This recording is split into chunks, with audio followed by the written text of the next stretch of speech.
we're gonna give everyone maybe one more minute or so to join us. Thank you all for being here today. We're excited to present part 2.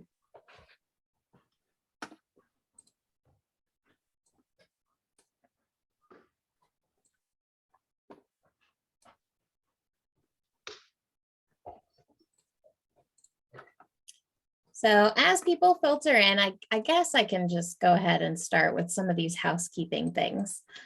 If you, thanks, Derek. We're excited for you to be here, and Charlene. So if anybody runs into any technical Zoom related issues, please feel free to message Alyssa LaJoy. She is our technical assistance contact for today's program. We also have closed captioning available for today's program. You just need to click the CC button at the bottom of your screen to turn that on. And as we move through the presentation, questions are very much encouraged. And we encourage you to ask your questions however is the most accessible way for you to ask them. So if that means unmuting and asking your question, please feel free we do encourage you to use the raise hand function if that's how you would like to engage, but you know, it's really, we keep it loose, we have fun here, so no big, whatever works. And then we'll also be monitoring the chat box to make sure we answer any questions that come through the chat. We will be recording and distributing this recording to everyone that registered after the program, though it might take us a couple days because we like to make sure we clean up the captions and have it nice and good for everybody. So, and then if you enjoyed today's presentation, I hope you will join us next week for our legislative training for advocates presentation. That's going to be presented by AARP, and that'll be on March 9th from noon to 1. So a little bit about me. My name is Sam Van Scoik. I am the Director of Strategic Partnerships for CIL. We are a nonprofit real estate developer focused on developing housing options for people with disabilities. And I am also the co-chair for the communications work group for Dignity Alliance Massachusetts. Dignity Alliance is a coalition, a grassroots coalition of individuals and organizations across Massachusetts advocating for transformative changes in the provision of long-term services, support, and care. And we do this in a lot of ways. We have several different work groups that meet on a weekly, bi-weekly basis to move forward on things such as nursing home reform. Sorry, guys, my computer is doing a little spazzy thing. 1 second. So we have several work groups, behavioral health, facilities, home and community-based services, housing. We have a legislative work group where we track ongoing legislation related to respect, self-determination, and choices for people with disabilities and elder adults. And we also have a legal work group and veterans services. So if any of that sounds interesting to you, we encourage you to join us as we advocate for these important things, and also to subscribe to our Dignity Digest, which is our weekly cap of what's going on related to these issues on a national and local level. And then also, of course, we encourage you to follow Dignity Alliance on all social media platforms. We are on Facebook, Instagram, Twitter, and LinkedIn.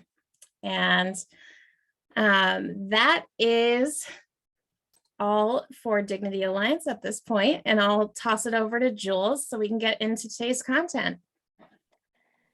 Hello, hello, hello. Thank you, Samantha, for all of that and for tossing it over to me. Nice to see some folks again, some folks for the first time. For those of you who weren't here last time, my name's Jules Good. I use they, them pronouns. I'm the founder and consulting lead at Neighborhood Access, which is an accessibility consulting firm that works with organizations to help them make their presence, processes, and practices more accessible to the disabled community.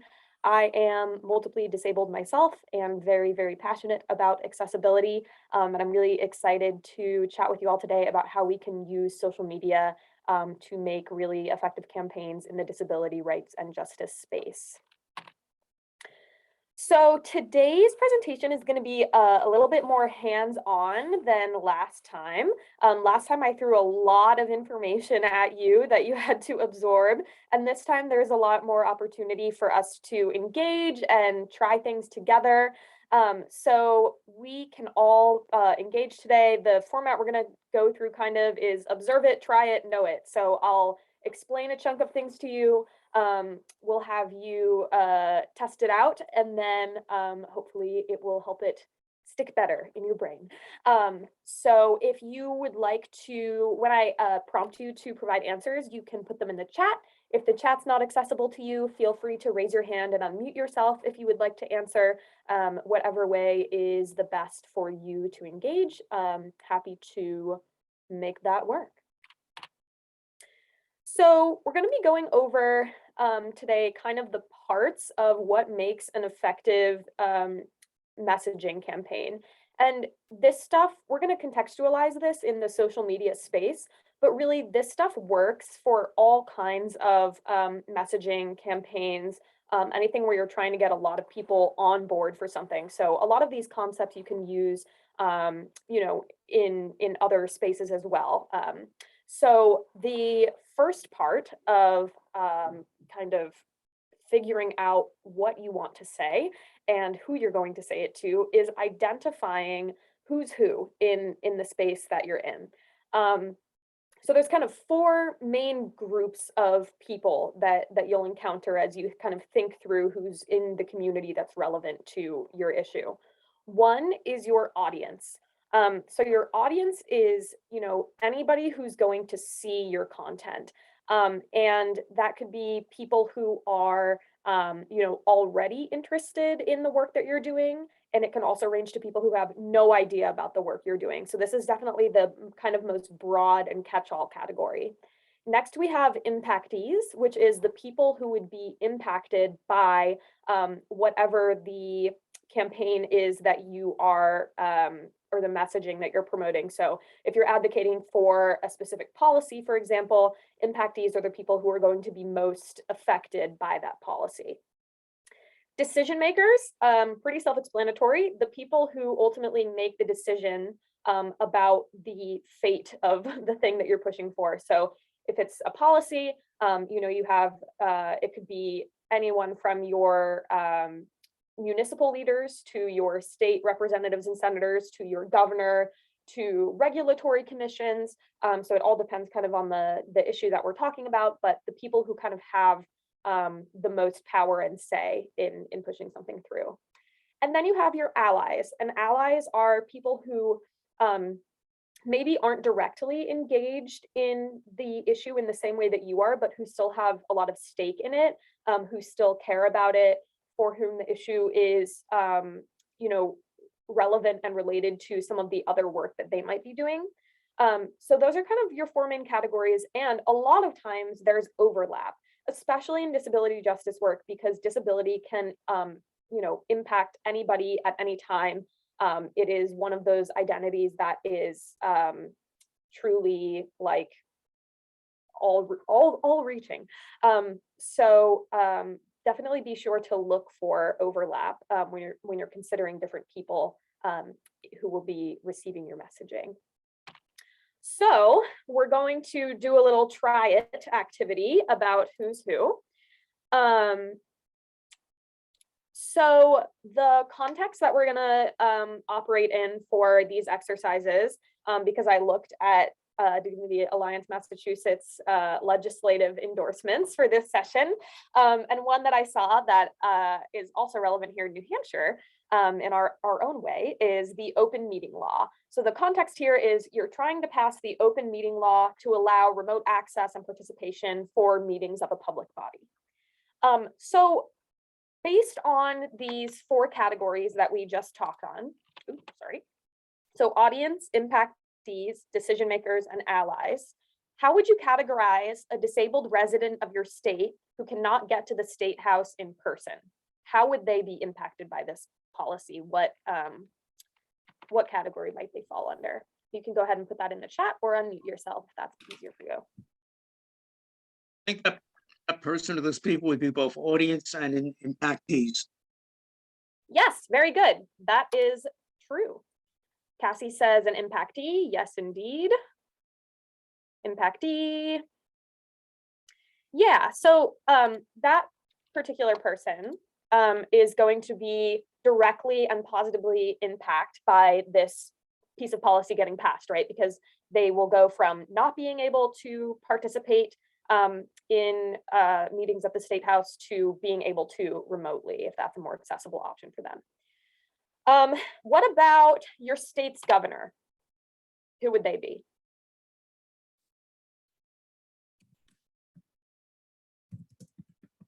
This is Noelle. I think they would be audience. Okay, and if you don't mind me asking, Noelle, why do you think they would be the audience?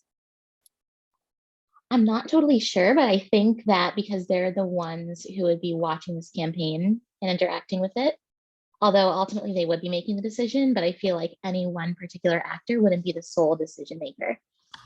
Yeah, and that brings up a really good point. So in most all of these contexts, there's not going to be just one decision maker.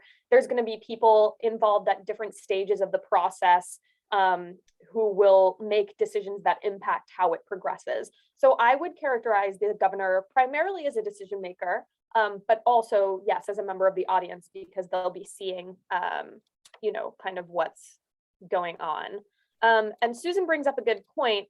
They would be an impactee because the governor may have to implement it. So typically when we talk about impactees, we're mostly talking about the non-decision maker body of people who are impacted by the policy, but that's definitely true. It does impact the subsequent decisions that the governor would have to make. Awesome. What about a disability justice organization in another state who follows you? How would you characterize them?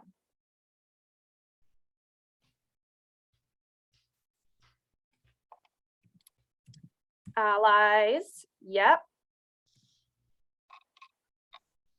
Yeah.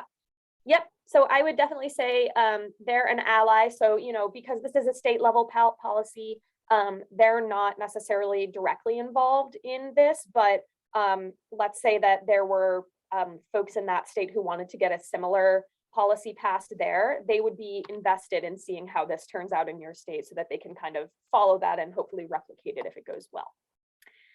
Last one.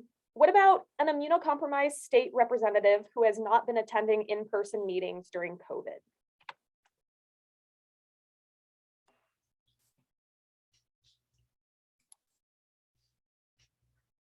Decision maker and impactee, says Senator Moore. Yes. Impactee. Yep. Yeah, Paul, I think you're right. They are, I would say primarily the two they most probably resonate with is decision makers and impactee, because they're directly impacted by the policy in terms of how they're able to do their job. And they also have a say in making the decision in terms of passing the policy. But they are, hopefully they would be an ally as well in terms of like general disability justice things in general. even if they don't necessarily identify as disabled, they might consider themselves an ally to that community. And then yes, they're in like your general audience as well.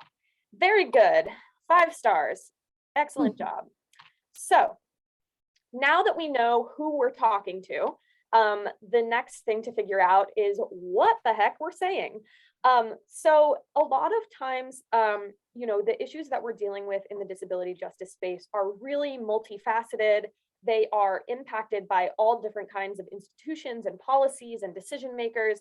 And so it can be really easy to get what I call lost in the sauce a little bit. So you want to make sure that when you are putting your message out there, that it's clear. And one way that you can help to make it clear is by asking yourself these questions and incorporating them in your messaging statement. So one is, what's the goal? What would victory look like for your campaign? What are you trying to do? Sometimes this is really straightforward, like we want to get this policy passed, awesome.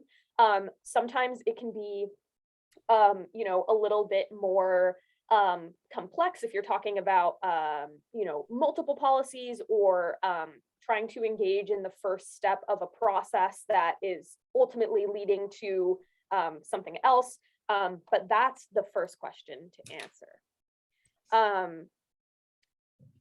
Fred, I will definitely get to that question in just a moment. Thank you for that. The next question is, what impact would it have? So what would happen if you reached your goal, and what would happen if you didn't? How are people going to be impacted? How is this decision, you know, going to affect people's lives or work or whatever area it's intended to have impact in? And then the third question, a little Latin for you, cui bono, who benefits? What are the benefits for the audience and the decision makers? So this can be a little easy to confuse with impact, but what we're trying to do with the who benefits question is you're selling your message to the decision makers a little bit more. So the impact, that's going to be really clear in terms of, you know, for lack of a better term, marketing this to your impactees and to your audience. The who benefits question is about, okay, Senator, like this is, you know, a good policy for all of these idealistic reasons, but it's also going to get you more votes in the next election, or, you know, things like that. So having that element in there as well. So to answer a great question we had in the chat, do we ever talk about people who do not agree with us? Yes. So the once we kind of go through these different parts of the messaging, we'll talk about how you can kind of twist these different things to combat statements from people who are trying to take you down or who don't agree with you, because how you put out your message is just as important as how you respond to what other people are saying about your message. Both of those things are integral in developing kind of your public image as an organization. So we'll do another little triad activity for defining your message. So again, we're trying to pass the open meeting law to allow remote access and participation for meetings of a public body. So what does victory look like here? It's kind of already in the context that I gave you, but what's the goal of passing this? Or what's the goal of this messaging? Yes. Whoa, Senator Moore, you are on the ball here. Excellent. Yeah. So the remote access law would be passed. Susan, go ahead. All right. I think that the message, the victory would be if what we've set forth as our goal actually happens, and if it makes a big change to the environment surrounding it. Yeah, definitely. So in this context, that would be passing that law, and then yeah, we'll talk a little bit more about like measuring impact and stuff later in terms of what happens next after you've met your victory. Good. And so what happens if you reach your goal and if you don't? How are people going to be impacted by this policy passing or not passing?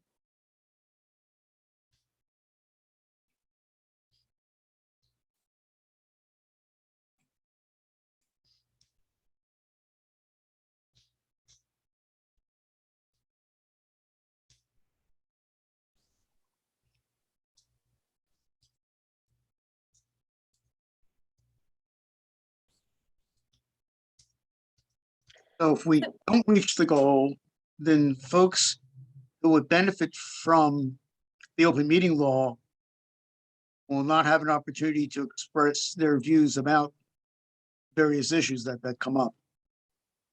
Yep. Yes. Excellent.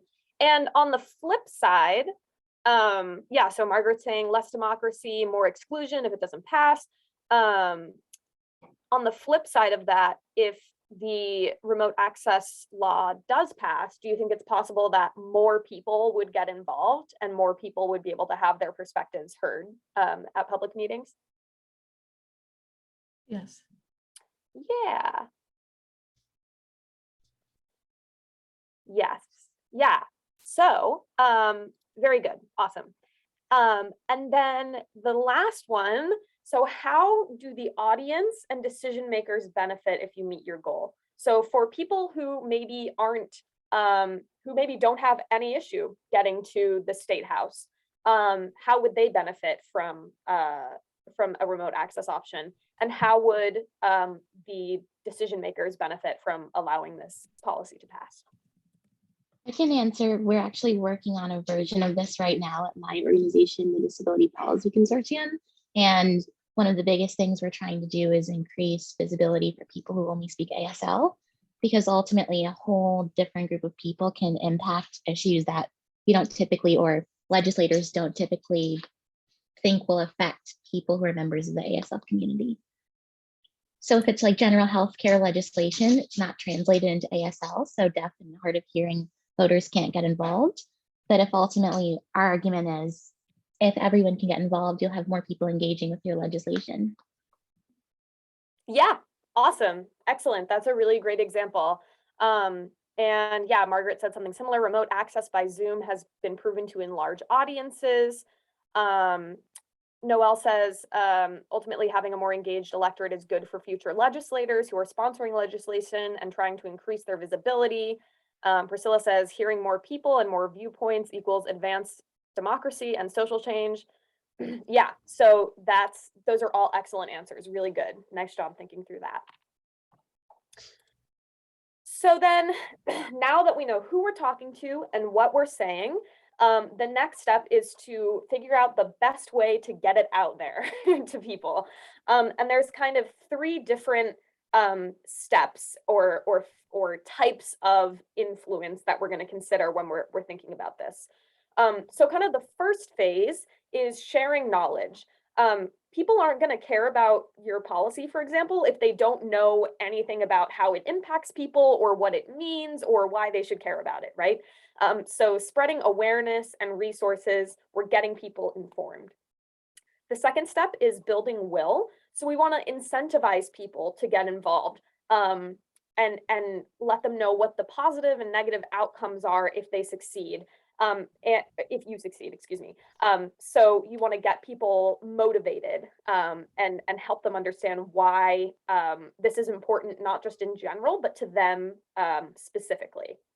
And then reinforcing action, people joining in offline. So getting, engagement away from like your or outside of your social media efforts and getting people really involved in the work that you're doing. So I'm curious, and we'll go over a bunch of ideas together after, but I want to hear from you first. What types of activities in each of these categories come to mind as things that you might be able to do with your org? So let's start with sharing knowledge. What are some ways that you can share knowledge about issues that you care about?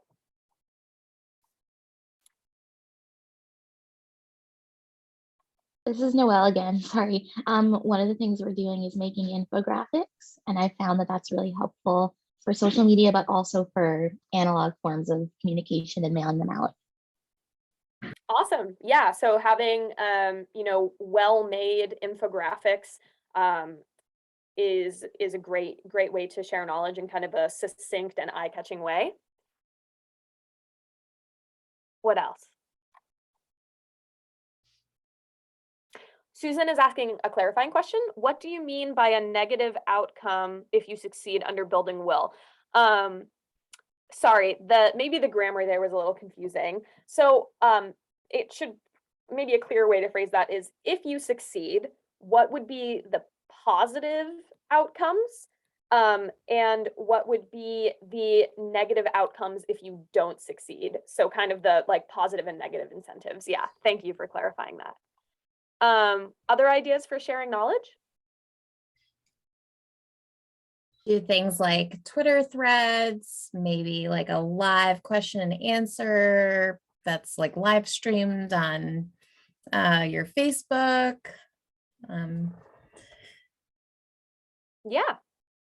Yeah, all of those are great. Yeah, so just kind of different ways of getting information out there to people.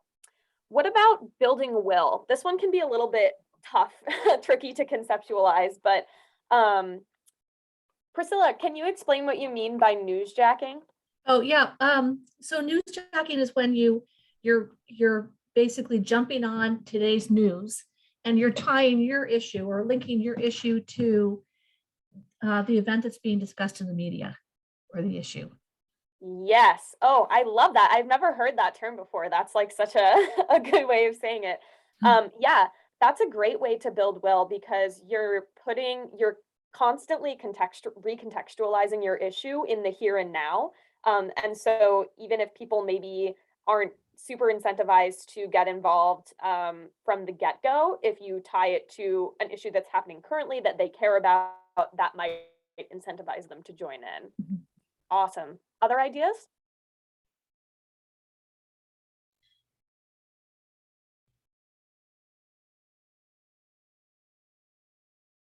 Okay, we'll go over some together in a minute. And then reinforcing action. So getting people involved outside of social media. So basically the question here is, what are you already doing to get people involved outside of social media for your organizations? What does that look like for you? Joining a Dignity Alliance Massachusetts work group. Yeah, so getting people to join your organization, definitely. Mhm. Mhm. Flyers. Yeah, so flyers would be a way of, Derek said this in the chat, a way of sharing knowledge.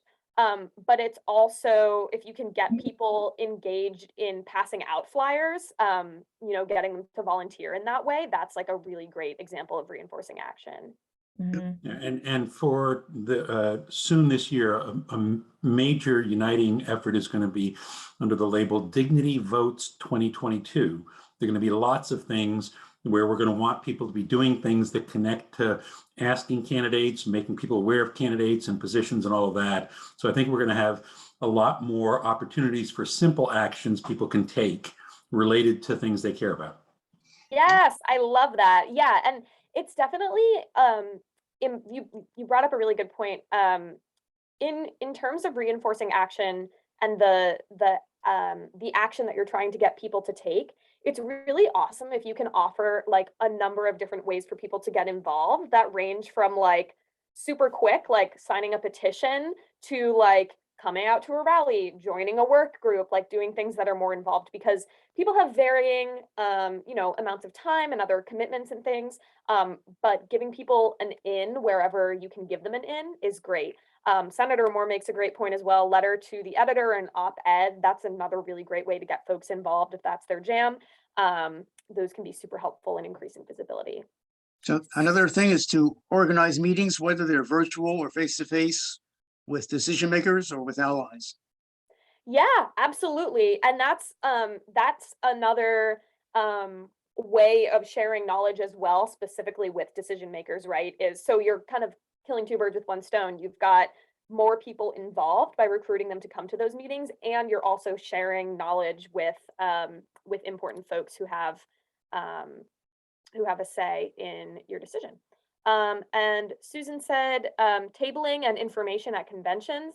Yeah, that can be a really great way to get people involved when those things are happening again. So a few ideas that I had, and some of you already beat me to some of these, but under each category. So in sharing knowledge, Informational threads on Twitter especially are really popular. So you have like a series of tweets that are numbered, and you just write out information about a specific topic. That can be a really great way to share information. Linking to articles, just like posting links to articles that are relevant to your issue, can be really helpful. Infographics, like Noelle mentioned, either sharing informative videos or making them yourself, just because it's nice to have kind of multimedia interaction. Sharing, podcast episodes that are relevant, book recommendations, just any way to kind of familiarize people with the issue at hand is really great for that. Under building will, so I put live question and answer sessions under here because a lot of times when people come to live Q&As, they're going to ask questions that are specific to their field or their life, or more individualized for what they're interested in. And so giving good answers to those questions is a great way to incentivize people to be motivated to join you. Another thing you can do, similar to what Priscilla said with newsjacking, is like comparing to similar circumstances. So, consistently recontextualizing the issue at hand with other things that are either current or important things that have happened in the past. And addressing individual behaviors, policies, laws, and social norms. So what I mean by this is like diversifying your messaging so that you're not just talking about how this impacts individuals, you're not just talking about how this impacts policies, but you're kind of tying it all together with like, what's the big picture of what this is going to mean, and getting those smaller details in there as well. And then really just leveraging people's values and interests. So like in part one of our training, we talked about posting to specific like interest-based Facebook groups or Twitter lists, things where people are already congregated around a certain value or interest. And so sharing information there can be a great way to motivate folks. And then reinforcing action, I feel like we covered this one really well, but yeah, inviting people to your meetings, having people sign on to petitions, coming to protests and rallies.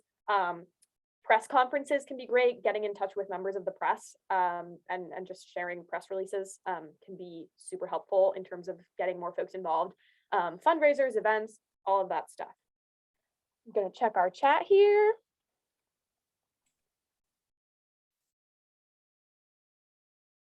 Yeah, Lachlan makes an excellent point. Activists often think too ambitiously about what actions we want people to take. Taking a simple, tiny action or step activates a person, making it much more likely they will then take more and over time bigger action steps. Yeah, that's like a really great way to summarize that for sure. The crucial and almost universal gap is between complete passivity and any action. Yeah, and I think it's really important to be positive about folks taking small steps while encouraging them to take bigger steps if they can, because we certainly don't want to promote like an all or nothing approach to activism. Every little bit helps, and getting what we can from each person who's involved is awesome. Fabulous. So in terms of social media specifically, I wanted to share a few different strategies that you might be able to use to kind of integrate some of these messaging tips that we've discussed so far. So one thing, I know we talked about this a little bit last time, is to use hashtags. So using relevant and trending hashtags so that more people see your posts, or creating your own hashtags and encouraging other people to use and spread it. And so just as a refresher on hashtags, basically what they do is they allow posts to be grouped into kind of specific categories that when they're used by people who are talking about the topic that you're tagging. So for example, really popular one, which we'll be going over in greater depth in just a moment, is Crip the Vote, hashtag Crip the Vote. That one has been used really broadly and really effectively in the past 5 years or so. And it's gotten it's resulted in a lot of visibility around accessibility to civic engagement in general, as well as other disability justice issues. Another thing to think about is strategic following. So when we were talking about those kind of 4 areas of who's who, following a balance of all of those categories is really a good idea. So you can kind of have a pulse on what's going on with all of those groups. So your impactees, your audience, your decision makers, and your potential, current allies and potential allies, people who you would like to, have on your side. A note about opposition work with social media. So the way that social media tends to work is that it's this idea of you reap what you sow. So if you follow an opposing, somebody who's likely to oppose your viewpoint, it's going to suggest that you follow more people who have an opposing viewpoint and will show you content that is related to those opposing viewpoints. And that can kind of jumble up your social media experience and also make you see a lot of stuff that you probably don't want to see.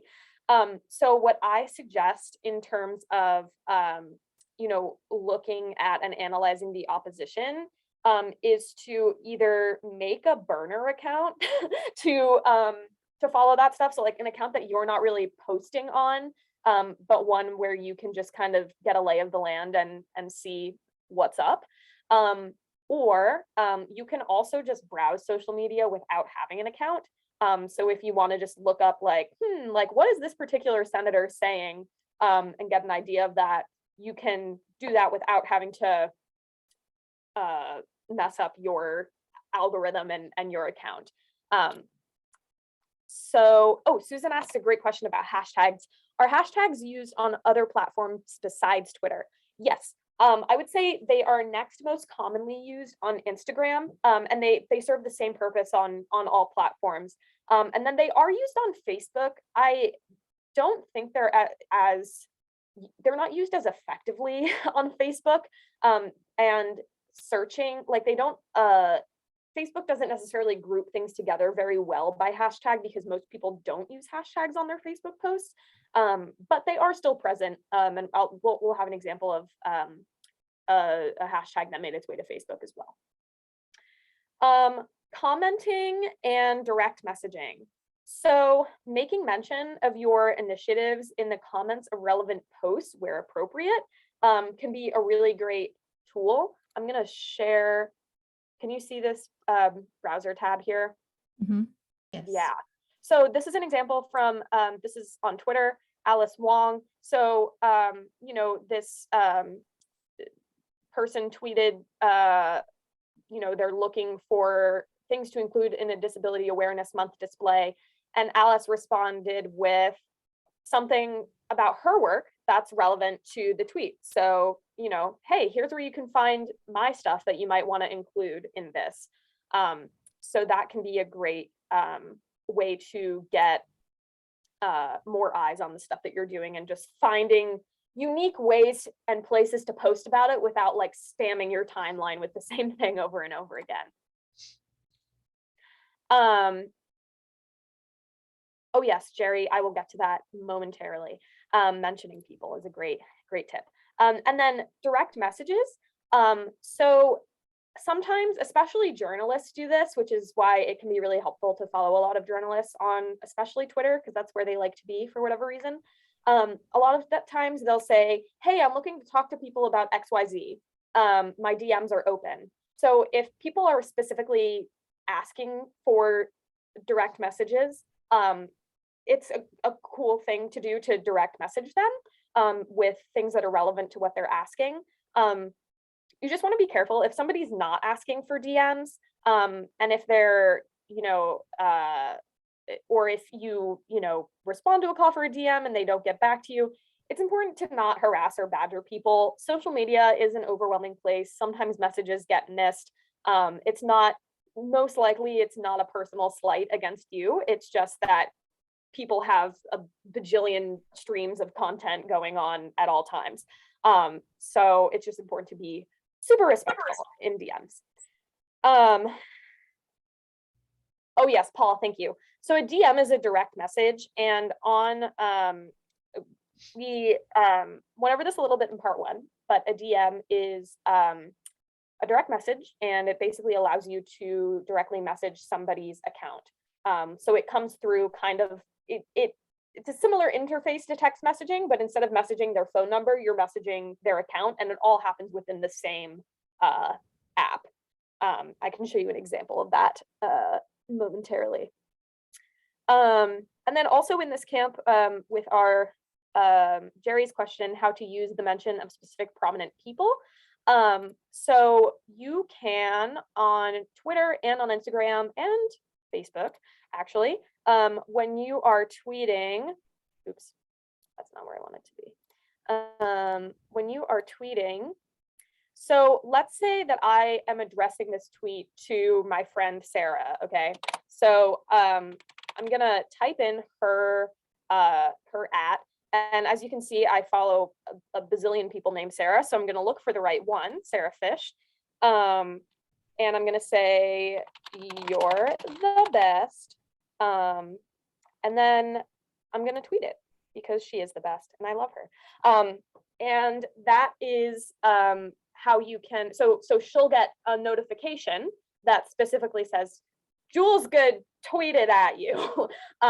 And that can be a really good way to like get people's attention, especially if you call for a lot of people to mention a specific person in a campaign, then that's a really good way to like get yourself into their notifications and get them to pay attention to you. And then a last tip in this slide is using your words. So you kind of have to figure out how to establish the language and the tone that works for your quote unquote brand. So the way that I tweet on behalf of my organization is pretty different from how I tweet from my personal account, even if I'm tweeting about the like exact same issues. And I want to show you an example of this, not from my account, but from some others. Oops. Nope, that's not what I wanted to do. Oh, Canva. All right. Go to this link, please.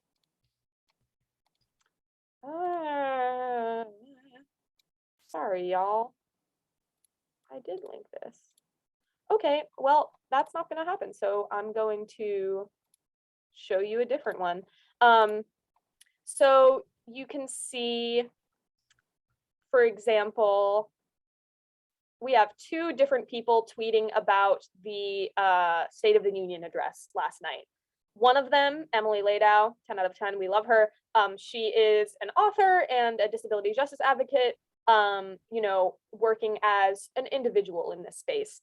And she says, you know, she talks about the fact that Biden did not say the word disability or disability community in the address. And she said that really, really stings, right? That's kind of a personal sentiment that is consistent with how she tweets as she is representing herself.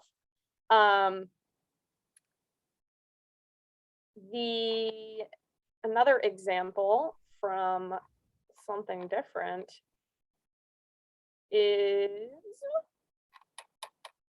I guess this is a good example. So Sarah Luderman is a journalist.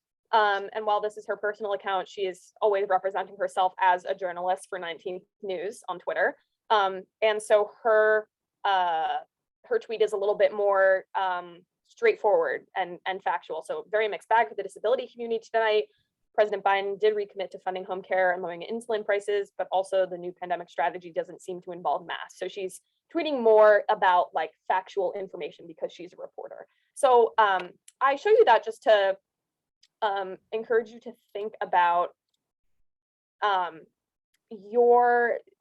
what the tone of your account is and who your audience is when you're tweeting, because sometimes it can be disorienting for people if they you know, see that you're primarily tweeting like professional stuff and then you tweet like a random personal thing, and they'll be like, that's not what I followed you for, and you can lose followers that way. So it's important to stay on brand, especially in your organizational accounts. Jules, can I chime in here before you jump into the case study? Yeah, absolutely. Awesome. I just want to note for everybody, like while we're talking about tone, that the other thing to consider is how you look, how your profile looks on Twitter to your audience. People don't, if, for example, if you don't upload a Twitter profile picture or an avatar of some sort, people tend to discount you as a real person. Yes, this is a great thing to mention. Sorry, I didn't mean to interrupt. Keep going, but I'm gonna pull up. No. Yeah, go for it. So we want to make sure when we're using our account for advocacy that we are proving that we are a real person and not just a Twitter bot with a egg profile photo. So.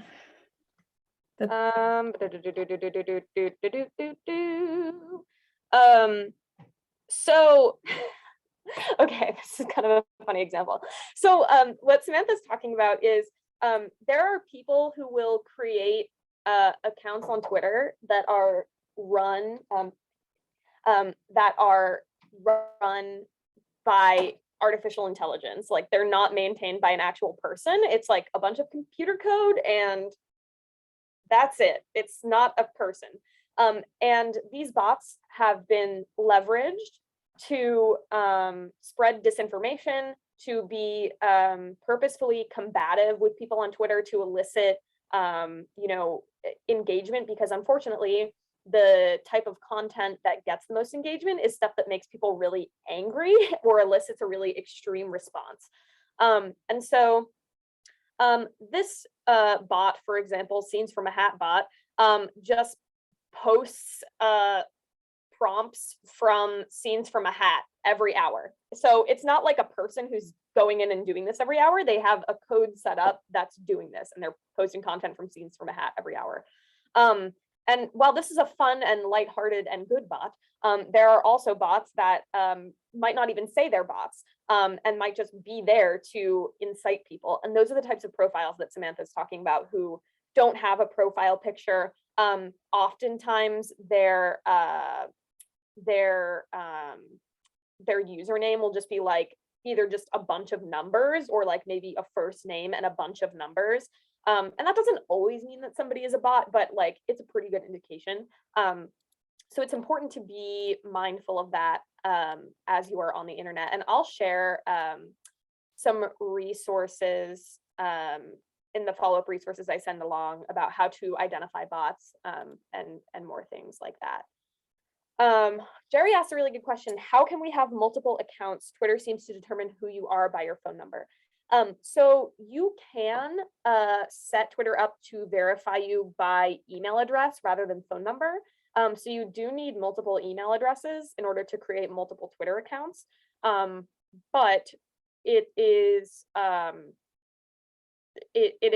possible to do that. So for example, I have my personal account is linked to my personal email. My organizational account is linked to my organizational email.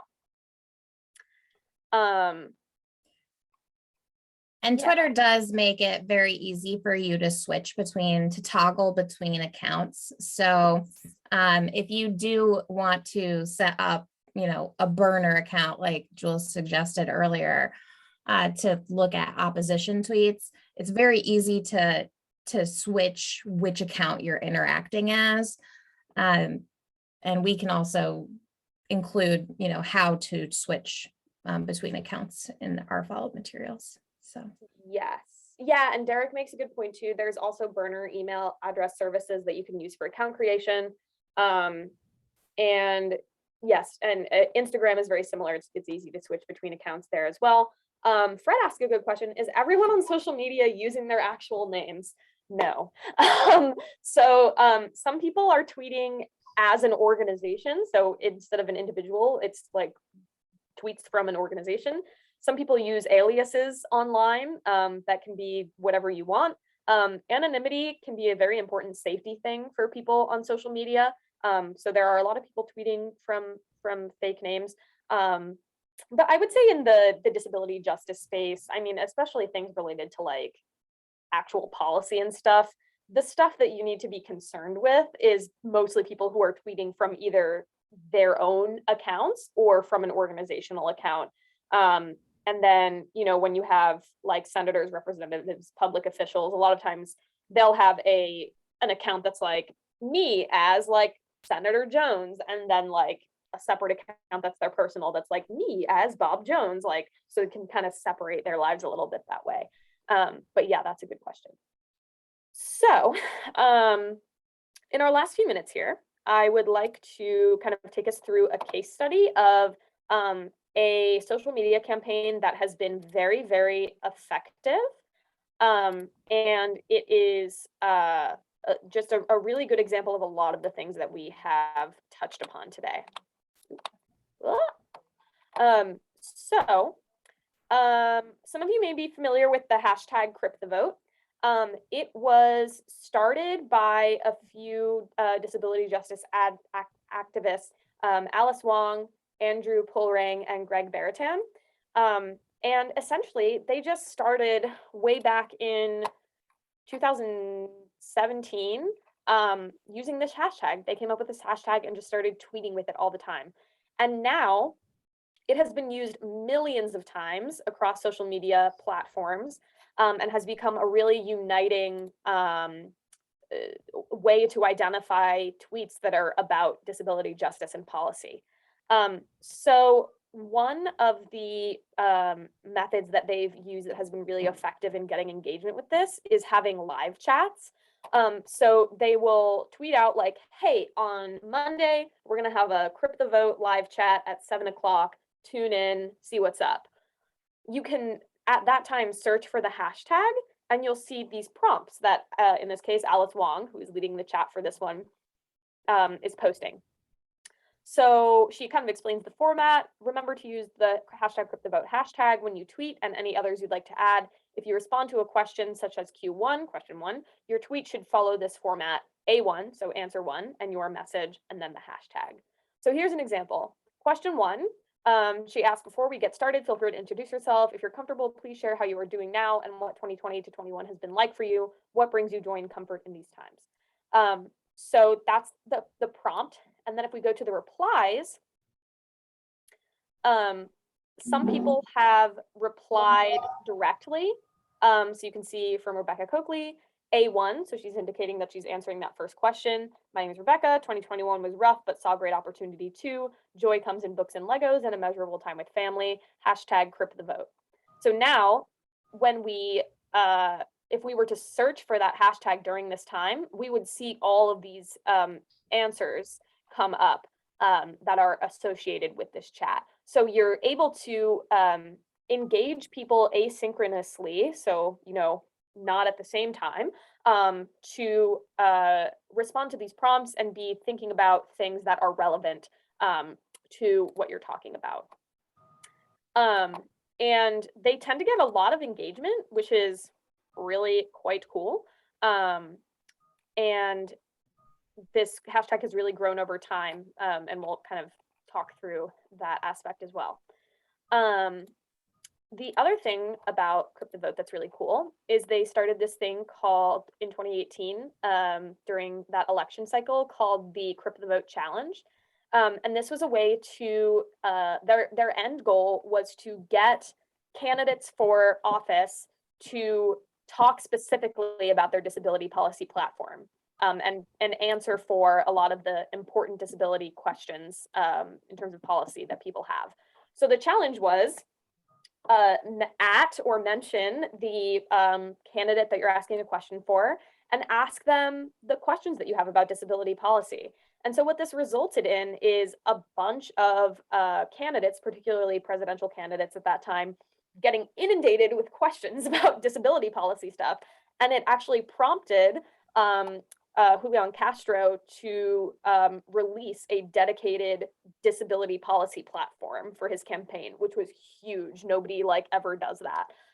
And so it's a really great way to just like unite people around an issue and get a lot of focused attention on something at the same time. And then in terms of the usage, I don't know why my links aren't working, but so this hashtag, like I said, has been around for a number of years now. And while it was originally conceptualized around elections and like voting rights and things like that for the disabled community, it's now being used in a broad variety of disability policy contexts. So you can see Andrew Polring, one of the founders, just tweeted 251 days till the midterm elections, 979 days till the general elections, hashtag Crypt the Vote. So that's one that's like, you know, more related to elections and voting.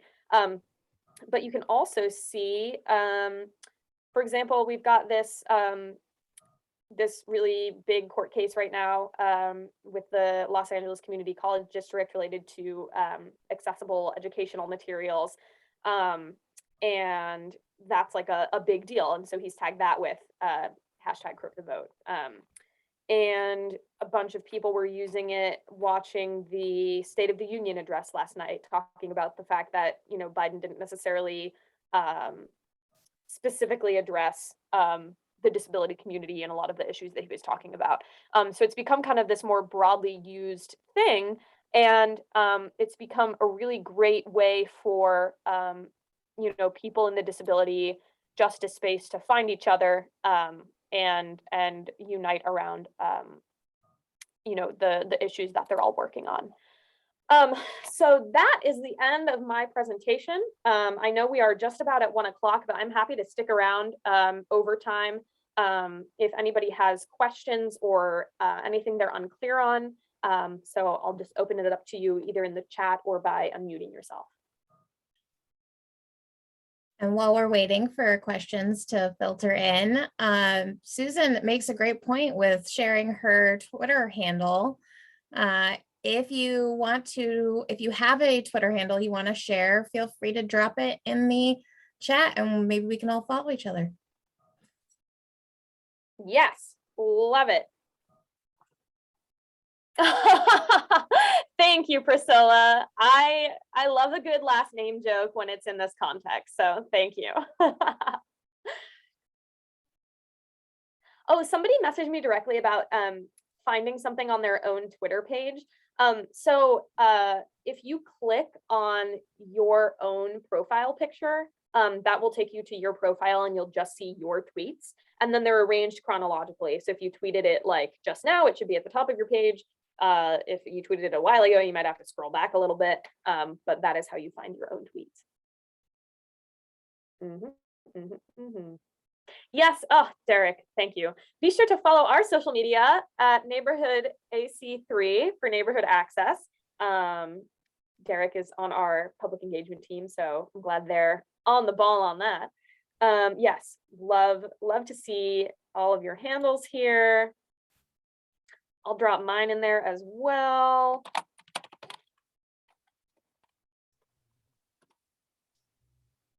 Paul asked a good question. How can Dignity Votes 2022 tie into Crypt the Vote?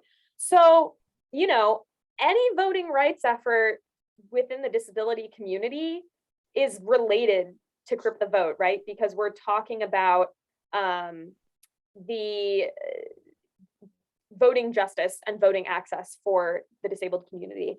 So anything that you're posting about your Dignity Votes efforts, I would tag with hashtag Crypt the Vote, because more people are going to have eyeballs on it if you, or screen readers on it, if you are using that hashtag.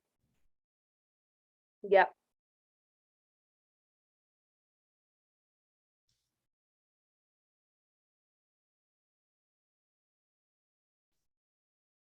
Any other questions?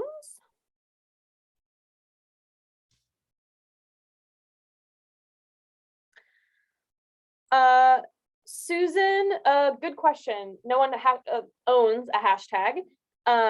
So it is possible for people to copyright hashtags, just like it's possible to copyright like a slogan or something, but unless they go through that process, no, nobody owns a hashtag. If you are using a hashtag, like, and you know who started it, it can be cool to credit that person, but it's not necessarily required, and you won't get in legal trouble for not doing that.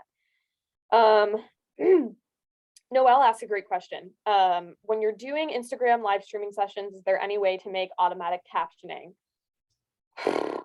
Thumbs down, no, unfortunately.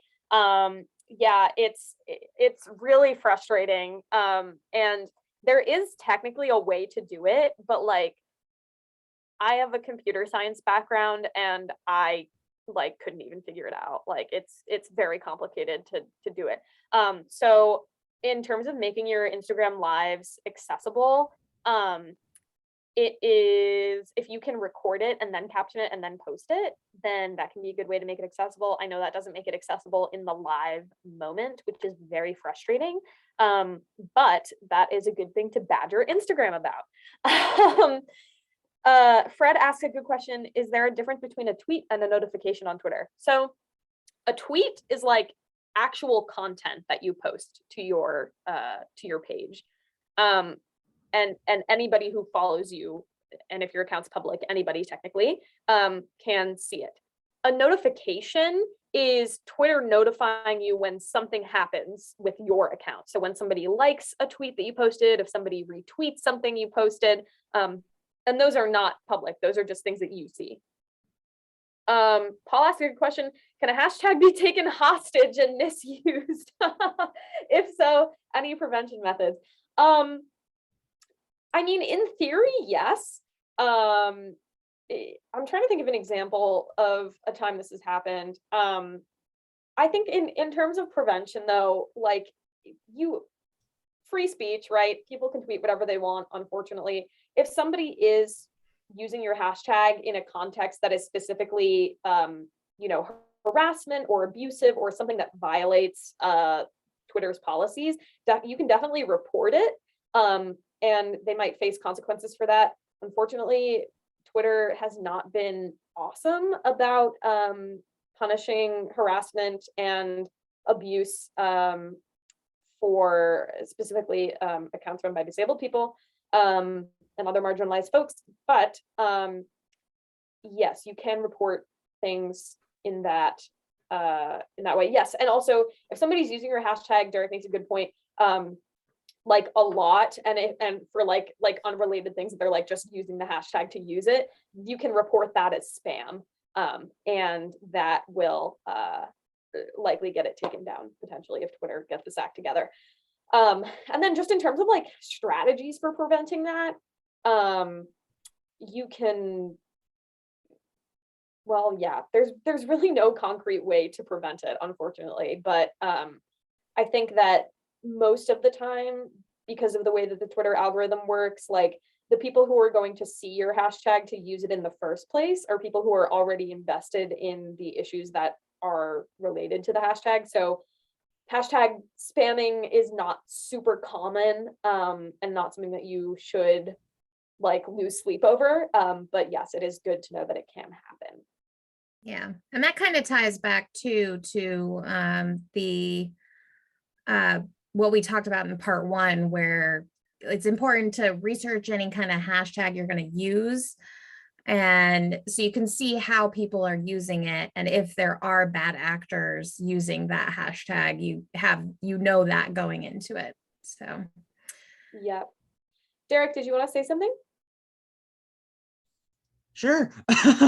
Because, I never like to like shut up. So, I mean, this was great. I mean, I do a lot on Twitter, and I know you know that I do a lot on Twitter, but I've still learned a lot in terms of how I can make my own content accessible. I mean, I know I've learned a lot since I've been working underneath you, but just having it all in this format was great. And are you planning on sending out the slides in the follow-up? Because I don't think that happened on the last one. I'm not sure. Oh, did I not? I will make sure that both sets of slides get sent out for this one if that didn't get set up. Um, Yeah, I don't believe I sent the slides out, so that would definitely be great if we could get both of those. And then, like Sam said in the beginning, it might take us a couple of days to get it uploaded and all the captions to be cleaned up, but we will definitely make sure everything gets out to everyone. Awesome. All right. Yeah, I think my one hesitation with sharing the slides is that Canva will only let you export them as a PDF, which is not an accessible format for screen readers. Yeah. But we can share them out, and if somebody needs screen reader access, I can just go ahead and share the presentation directly with you, and then you'll be able to view it that way. Paul asked a good question. How do we find relevant hashtags, which is also related to Candace's question of how do you research hashtags? So the Twitter search bar is a nifty place to go. I'm gonna pop up my screen again here. So let's say I'm like starting from square one and I'm like, oh my gosh, who and what and where is disability justice on Twitter? So I can just go to the Twitter search bar and click and type in disability justice and see what comes up. And you're going to see a bunch of hashtags related to that people are using. And you can kind of go down the rabbit hole of like, oh, well, what's up with the disability justice hashtag? Who's using that? And then you can see that like really, you know, reputable voices in the disability justice community are using that, like Alice Wong. And so that's one way you can do that research. In terms of finding relevant hashtags, I think this is also a good method. Like if you just search by topic, and like you can get more specific to like Massachusetts voting rights and like see what comes up. And so yeah, like the mass politics hashtag Mapoli is like a good thing to follow maybe. So it's good to just kind of search by topics and see what hashtags are coming up and what's being used. Do you think, Noelle is asking, do you think that paying for post boosting is worth it for a small organization? I've never gotten more than a few thousand engagements and fewer likes per post. Not sure if our content is engaging or if it's not the right tool for us. I've tried geotagging across both wide and narrow areas and other demographics. Yeah, this is a good question. So just to explain the concept a little bit, it is possible on social media platforms to pay to have your content pushed out more widely as like a promoted post, basically. I think it depends. So if there's something that's like really time sensitive that you need a lot of people to see, like now, it could be worth paying to boost that post. In general, I don't find it to be super necessary, especially in the disability justice space and especially on Twitter, because people are constantly, it's a community that's really good about like sharing each other's stuff and engaging with each other. And there are other ways to boost posts that you don't have to pay for. So for example, like finding accounts with lots of followers and tagging them in your post will make it so that people who follow that person will now see your post. So just being smart about how you post to get the most folks able to see that. And then another thing you can do that just like increases visibility because of the way that social media algorithms work is just like encourage people to reply to your posts. Posts that have a lot of replies or comments also tend to get seen by more people. So however you can kind of just engage the most people within your initial post, that ripple effect will be all that much bigger going forward. Yeah, and I will say on Facebook especially, I tend to recommend for organizations to do 1 to 3 paid posts or boosted posts in a quarter, because Facebook will push your other content out. It knows when you pay. They know when you're a customer, and they will amplify your other posts just because you have paid for posting in the past.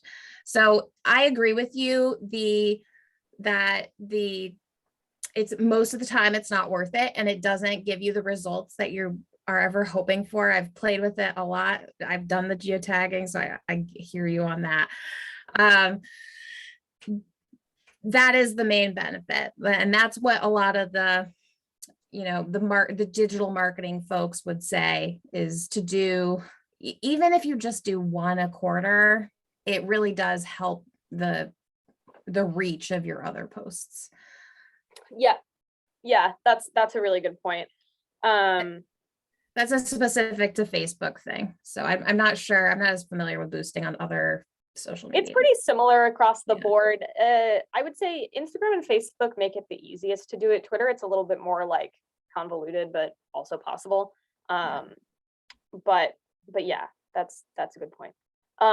Cool. Well, I will share all of the follow-up resources so that those will get out to you when with the recording and when all that's ready. You'll have my contact information. So if you think of any specific questions or anything, as you're pondering all of this, please feel free to reach out. I'm happy to chat with you and point you in the right direction for some resources.